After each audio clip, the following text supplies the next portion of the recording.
Welcome back to the Community Roundtable. We have two amazing guests here. You can see we have Scott Feld and Dax here, and so that's going to be really exciting to hear all the great things that you have going on. You're an author, Scott, so tell us a little bit about where this story begins and what the inspiration was behind that. Well, it's called Dax to the Max, and this is Dax, so obvious inspiration, my own son, now 10 years old. He was about 8.5 when I wrote this. I've worked with kids for a long time.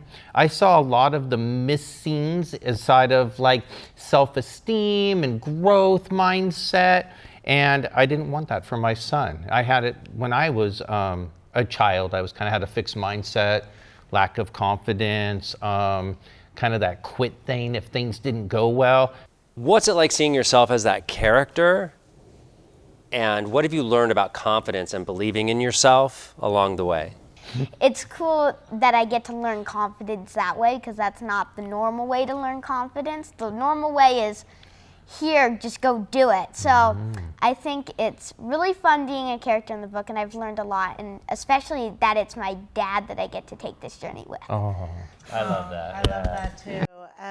You know, part of the book really goes into what you refer to as the blah, blah, blobs in there. So how in and of yourself have you been able to conquer some of these blah, blah, blobs on both as an adult and even as a kid? I just happen to have a tool which I refer to as an inner superpower, and it's just about bringing it up at the right time. I also talk about power thinking and power pods, that those become stronger and more powerful than the blah, blah, blobs, which come from the stink think, right? So inside of what I do, setting goals is very important, and that's because you have a destination, a place you want to go to.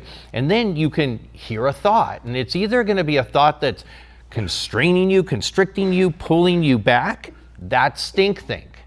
Or it's going to be a thought that's pushing you forward, challenging you, taking you closer to your goal. So practicing power thinking, I can, I will, I'll try, I'll go for it, I'll do my best, those kind of things will take you forward. So what role do you feel that parents and teachers have, or even coaches or mentors have on a child's life to help them feel more positive? The adults have to understand and recognize the stink think showing up, the power think showing up, so that we can guide the kids. What's it like at home when, you know, maybe some of the stink think comes up, and how you deal with that? Well, I mean, I use a lot of the tools from the book now that, like, I'm in it. So it's definitely like deep breaths and then just figure out what's next. What would you like to leave with our viewers so that they can have some more positive, upbeat thinking and get rid of those blah, blah, blobs?